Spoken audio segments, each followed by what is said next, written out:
नमस्ते। मेरा नाम गौरी है। मैं पनवेल में रहती हूँ। आज जो घटना मैं आपके साथ शेयर करने वाली हूँ वो मेरे साथ पिछले साल घटी थी। बाय प्रोफेशन मैं एक टीचर हूँ, इसीलिए मैं अपनी आइडेंटिटी नहीं दिखाना चाहती। तो मैं मेरे एग्ज़ाम के लिए, सीटीईटी एग्ज़ाम के लिए मेरे फैमिली के साथ विरार जाने वाली थी। मेरे फैमिली में 3 लोग हैं। मैं, मेरे हस्बैंड और मेरी एक 5 साल की छोटी बेटी। पनवेल से विरार लंबा सफ़र था, तो हमने एक दिन पहले की होटल की बुकिंग की थी। जैसे ही हमने सफ़र शुरू किया, कुछ ना कुछ प्रॉब्लम्स आना शुरू हो गई थी। जैसे कि ज़ोर से बारिश आने लगी। फिर बाद में एक लंबा सा ट्रैफिक जैम लग गया, जिसकी वजह से हमें होटल पहुंचने के लिए भी बहुत देर हो गई थी। होटल में पहुंचने के बाद हमें एक बैड न्यूज़ मिली कि हमने जो कमरा बुक किया था वो किसी और को दे दिया गया है, और उसके बदले में हमें जो कमरा दिया था वो होटल के बिल्कुल ही कोने में था, और उसको लगकर एक घना सा जंगल शुरू हो जाता था। उस कमरे के बारे में हमें बाद में ये भी पता चला कि होटल वाले ज़्यादातर वो रूम किसी को नहीं देते थे। जब कभी भी होटल की बुकिंग्स फुल हो जाती थी तो इमरजेंसी में, मजबूरी में वो किसी को दिया जाता था, जैसे कि हमारे साथ हुआ था। पर रात बहुत हो चुकी थी, तो हमने वो कमरा ले लिया।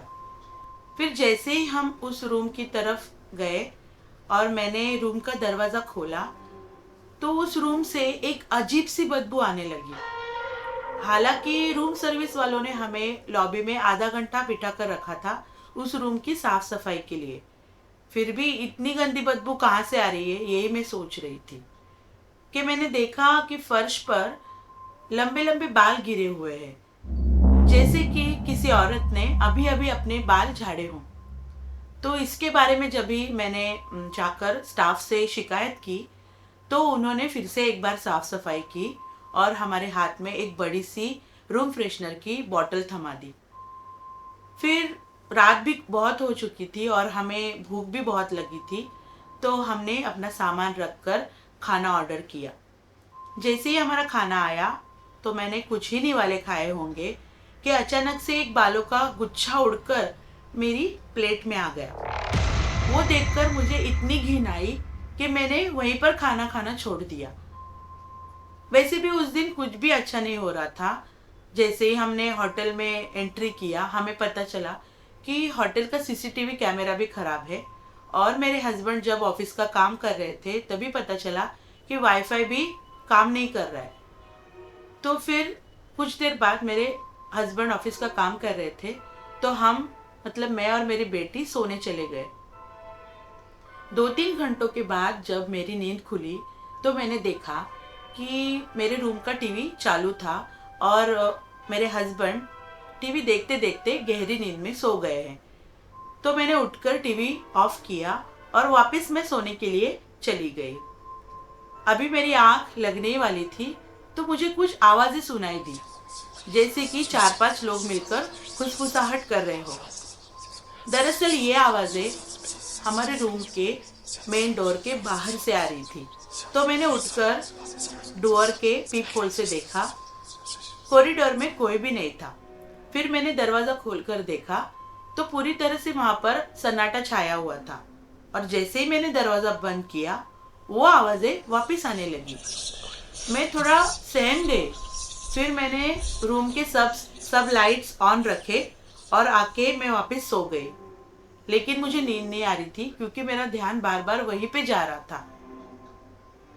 थोड़ी देर बाद मुझे चीज़ें दिखाई भी देने लगी, जैसे कि एक काली सी परछाई रूम के एक सिरे से दूसरे सिरे तक तेजी से दौड़ रही हो। वो देखकर मैं पूरी तरह से डिस्टर्ब हो गई। फिर डर के मारे मैंने अपनी आंखें बंद कर ली, और थोड़ी देर बाद जैसे मैंने आंखें खोली, मैंने देखा कि वॉशरूम के बाहर जो अलमारी थी उसमें जो कांच लगा हुआ था, आईना लगा हुआ था, उस आईने में मुझे एक औरत खड़ी दिखी, जिसके लंबे और घने बाल छोड़े हुए थे, लेकिन उसका चेहरा बिल्कुल भी दिखाई नहीं दे रहा था। वो देखकर मैं पूरी तरह से डर गई। मुझे अपनी आंखों पर विश्वास ही नहीं हो रहा था कि मैं ये सब देख रही हूँ। और उस वक्त उस रूम में 2 एसी चालू थे, फिर भी मैं पसीना पसीना हो गई थी। उस पल में मुझे असली डर क्या होता है और इन सब चीज़ों के सामने हम कितने बेबस हैं इसका एहसास हुआ।